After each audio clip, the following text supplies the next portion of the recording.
Oscar BEVIS, IFL TV, proudly sponsored by Everlast here in Liverpool for Smith Fowler Fight Week, and on the undercard in an absolute cracker, which I'm sure it will be because he's always in bloody crackers. Mr. Ted Cheeseman, how are you, mate? Yeah, all good, mate. All good. Just looking forward to Saturday now. It's that fight week feeling, isn't it? It's amazing as someone who's going to be there on the night, and I know there's just a buzz around the city, and I know it's a bit of a cliche, Liverpool's a fight city as well, a lot of people come out. But as a fighter, how good is that buzz? Yeah, it's really good. I think I've got quite a good support in Liverpool. Obviously, me and JJ was both respectful to each other, and we put on a really good fight. So obviously, a lot of his fans will be supporting me as well. Do you know what I mean? So same way, my fans will probably be with him because it was such a good fight. You know what I mean? And it's just a good place to box. And listen, I'm sort of going all over the place now. I've been Gibraltar, Newcastle. I'm in Liverpool now. Hopefully, get through this and be somewhere else nice. I was going to say, you're becoming a bit of a road warrior. Do you not just want one? Do you reckon they can get you one at the Den? Maybe if you get a world title shot, maybe at the Den. It'd be nice to get one so close to home, wouldn't it? But to be honest, it don't matter. A ring's a ring. It don't matter where it is. You know what I mean? But just got to keep performing, pushing on, and hopefully we'll get to the top. Obviously, looking at your resume, I don't know, I sort of take you now as someone who is a real example to everyone domestically, not just at your weight, but across the weights. Because if you look at the resume of people you fought domestically, I mean, there isn't a name you haven't fought, you haven't avoided anyone. Yeah. Do you see yourself almost as sort of an example as will fight anyone, anywhere?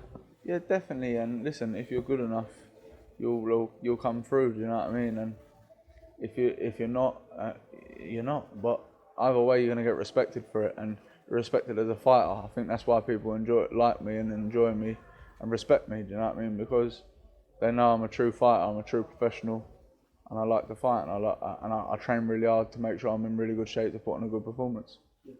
Where does the fight being entertaining come, sort of, in terms of importance? Obviously, I know you want to win, and you know, having seen how devastated you were at defeats before that you felt you shouldn't have had, I know you just want to win. But where does sort of how good the fight is come in terms of importance to you?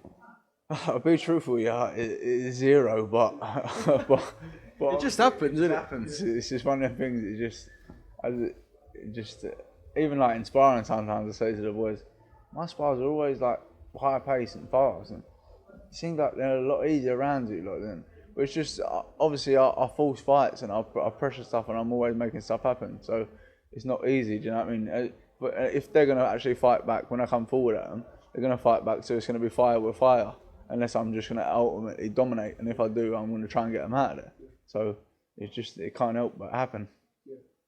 Let's talk a little bit about Troy. I know you spoke to Coogan about him when he came up for the press conference, but yeah, I mean, seeing bits of Troy, we know he is. He's strong, he's aggressive, and he's a good fighter. Yeah, Troy's a really good fighter, but obviously I've watched a lot of him. I've seen his flaws with in the fights with Harry Flatley and Jack Flatley, Harry Scarf and Jack Flatley, and I just believe, no disrespect to either of them fighters, but I believe I'm levels above them, and he was having wars with them, sort of scraping through, and some people even believe that he lost to Harry Scarf. So I feel like as long as I perform right on the night, I shouldn't have no problem with beating Troy. I mean, sometimes a fighter will come out and say they see flaws in a fighter, and some people will go, I wonder what flaws they see. But do you feel like the flaws that you see in Troy, you mentioned Harry Scarf fight where a few people felt he lost, do you think the flaws you see in Troy are quite clear then? Listen, he ain't had a really hard experience fight as a pro, but his fights ain't been exactly plain sailing. You know what I mean? For the fighters he's fought, it should be sort of a clear, unblemished record. You know what I mean? He's already had a draw. He's had a very questionable decision against Harry Scarf, and I just believe at that point in my career, it was like I was the next big thing. You know what I mean? I was just about to fight for a European title, 15-0. I sort of walked through most of my opponents. You know what I mean? And put on really good performances. But with him, he ain't really set the place alight yet. I suppose if you look at the results that haven't gone your way, I know they're a long time ago now, and I don't really want to bring them up, but you look at them against the fighters that they were. Do you look back at that period now as just like, I suppose, like a small blip in your career, because look what you've done since? Yeah, of course, it was all experience. I learned from it. Plus, they're really good fighters, you know what I mean? Fitzgerald's a really good fighter. He beat Anthony Fowler tonight. Even though I believe I beat him that night, it don't matter. I pushed on and moved on my career. Sergio Garcia is 33-0, number 1 or number 2 with the WBC, waiting for his world title shot. He's an unbelievable fighter. You know what I mean? They're not really bad losses. No one knocked me out. No one put me down. No one, like, I stayed in there the whole 12 rounds with both of them.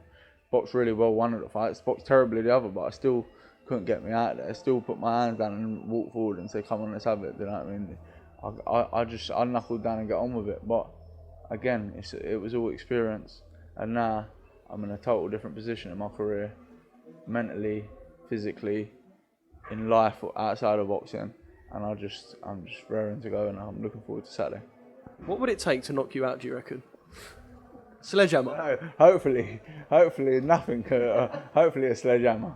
But listen, I don't know. Are you either born with a chin, or you don't, or you're not? I suppose. I think you either got it or you ain't. You know what I mean? Some people don't mind getting it. Some people hate it, and obviously, listen, it ain't the greatest thing getting hit, but just I think, as you say, it's like punch power. You're either a massive puncher or you're not. You know what I mean? You've either got a chin or you ain't. You can't like train it.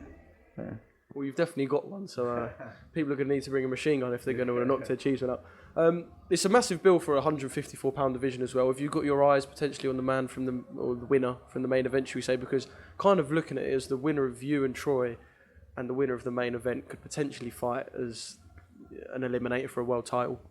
Yeah, look, listen, that's probably going to be an option, but my eyes are set on beating Troy and then pushing to fight Kerman Aranja. You know what I mean?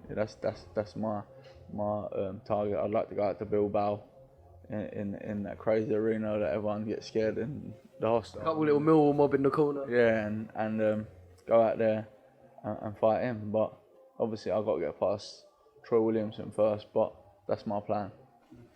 All right, fair enough. I mean, there's not many that would take that, so a brave move if you are to come through Troy, and all, I suppose, on the journey towards eventually the world title shot that you want.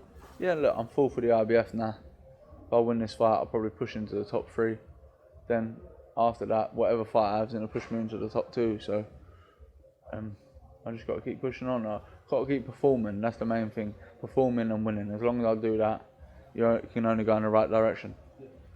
All right, Ted, thank you very much for speaking to IFL TV. Good luck on Saturday night. It's going to be an absolute barnstormer. I can feel it. And, look forward to it. Cheers. Thanks a lot.